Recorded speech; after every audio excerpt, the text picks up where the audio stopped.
Do'stlar, mana o'sha akamiz. Hozir mana keldik oldiga. Assalomu alaykum aka, xormang.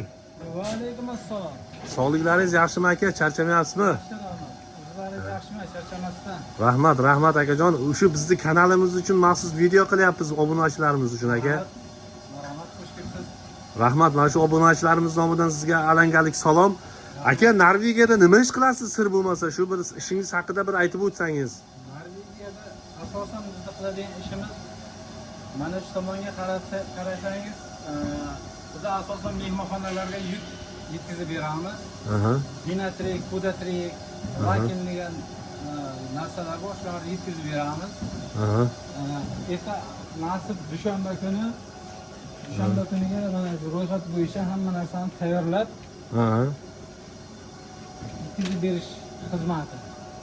Qiladigan ishingiz bu yerda xullas shu hisob kitob qayerga qancha nima. Tushunarli aka. Yaxshi, zo'r aka. Endi shu hammaga qiziq bo'lgan bir savol borda akajon, shu oylikka hamma qiziqadi. Endi bu yerda madaniyatsizlik o'zi qo'pol qilib aytganda so'rash oylikni yoki bo'lmasam shu kelish haqida ham bir to'xtalib o'tsak. Shularni bir aytasizmi? Men kelganimga hali bir 2 oydan sal ziyodroq bo'ldi. Oylik masalasi bo'yicha bu отдельный bir mavzu.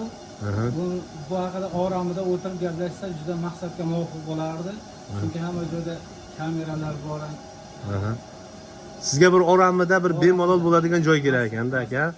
Gap yo'q aka, baraka toping. Rahmat aka. Mana u akamiz bu yerda shu nimalarga qarar ekan, Norvegiyada qancha, qayerga, nima jo'natish nimasiga javob beradigan odam ekan. Gap yo'q aka. Omadingizni bersin akajon. Rahmat.